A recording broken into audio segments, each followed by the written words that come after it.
একেবারে ১ টাকা খরচ না করে যদি বিনা পয়সায় ঘরে একদম পিওর ঘি বানানো যায় তাহলে এর চাইতে খুশির জিনিস কি আর আছে। হ্যালো এভরিওয়ান, আসসালামু আলাইকুম। আজকে আমি আপনাদের সাথে শেয়ার করছি ঘি বানানোর একদম পারফেক্ট রেসিপি। যদি রেসিপি ফলো করে এই প্রপার ওয়েতে আপনারা ঘিটা বানান, দেখবেন যে আপনারা বাইরে থেকে আর কোনোদিন ঘি কিনেই খাবেন না, একদম 100% গ্যারান্টি। এই জন্য আমি প্রতিদিন যে দুধটা জাল দিই সেই দুধের সর প্রতিদিন তুলে তুলে জমিয়ে রেখেছিলাম ডিপ ফ্রিজে। সেটাকে বের করে নরম করে নিয়েছি। তারপর ব্লেন্ডারে দিয়ে আমি এটাকে ব্লেন্ড করে নিব। ব্লেন্ডারে ব্লেন্ড করার সময় খুব বেশি ব্লেন্ড করতে যাবেন না, তাহলে কিন্তু পানি ছেড়ে দিবে। দেখেন আমি ব্লেন্ডটা কতটুকু করছি আমি আপনাদের সঙ্গে শেয়ার করছি। ব্লেন্ডারে ব্লেন্ড করার পর দেখবেন যে বাটার হয়ে যাবে।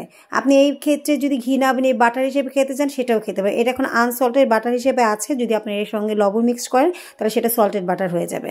আমি আগেই ফ্রিজে ভালো ঠান্ডা করে নিয়েছিলাম, বরফ ঠান্ডা পানি করে নিয়েছিলাম। আমার ব্লেন্ডারে যে ব্লেন্ড করে রেখেছিলাম সরগুলোকে, সেই সরটাকে এটার মধ্যে দিয়ে দিচ্ছি ঠান্ডা পানির মধ্যে। খেয়াল রাখবেন পানিটা অবশ্যই ফ্রিজের একদম অনেক বেশি ঠান্ডা পানি হতে হবে, মানে একদম বরফ হয়ে গেছে এমন ঠান্ডা পানি। তারপর হাত দিয়ে ভালো করে নাড়াচাড়া দিয়ে একটু ধুয়ে নেবেন, যাতে দুধ যদি থাকে কিছুটা ভিতরে সেই দুধটা যেন অবশ্যই চলে যায়। এরপর আপনি চেপে পানিটা ঝরিয়ে আপনি নিয়ে নেবেন পুরো সরটাকে। চুলায় আমি কড়াই বসিয়েছি, কড়াই বসিয়ে আমি সেই সরটাকে ব্লেন্ডারে ব্লেন্ড করে রাখা সরটাকে এখন দিয়ে দিব। এখন সরটাকে চুলার কড়াইতে দেওয়ার পর চুলার আঁচটা একদম কমিয়ে নেবেন। কমিয়ে এটাকে আস্তে আস্তে আস্তে নাড়াচাড়া দিয়ে দেখবেন যে একদম গলে যাবে, গলে দুধের মতো হয়ে যাবে। দেখেন কেমন হয়েছে, টেক্সচারটা ঠিক এরকমই থাকবে। চুলার আঁচ কোনোভাবে বাড়ানো যাবে না, আর নাড়ানো বন্ধ করা যাবে না। আপনি অনবরত নাড়তে থাকবেন, নাহলে কিন্তু নিচে লেগে যাবে। এভাবে নাড়তে নাড়তে দেখবেন একটা সময় ঘন হয়ে আসবে। দেখেন আমার ইয়েটা দেখেন কেমন হয়ে গিয়েছে।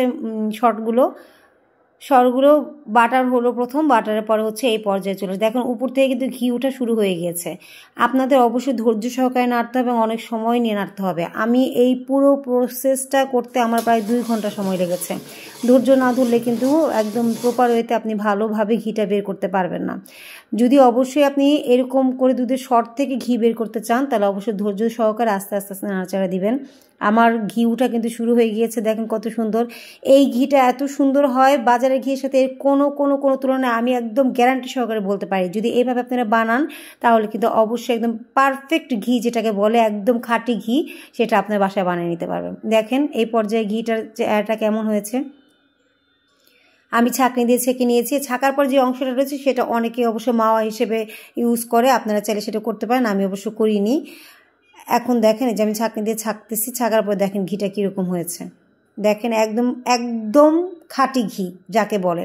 পুরোটা বাসা আমার ফ্লেভার, মানে এত সুন্দর মিষ্টি ঘ্রাণ দিয়ে ভরে গেছে, এত সুন্দর হয়েছে। এরপর যখন ঠান্ডা করে আপনি এটাকে কাচের একটা বয়ামে ভরে নেবেন। আর এটাকে নর্মাল তাপমাত্রায় রাখতে পারেন, ফ্রিজে রাখতে পারেন, যেখানে খুশি রাখতে পারেন। যেভাবে অ্যাজ ইউজুয়াল আপনারা বাজারের ঘি যেভাবে রাখেন ঠিক সেভাবেই রাখবেন। দেখেন আমার ঘি কিন্তু বানানো শেষ হয়ে গিয়েছে।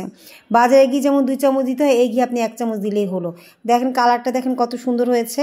এভাবে যদি বাসায় বানান তাহলে আমাকে অবশ্যই ধন্যবাদ জানাবেন আপনারা।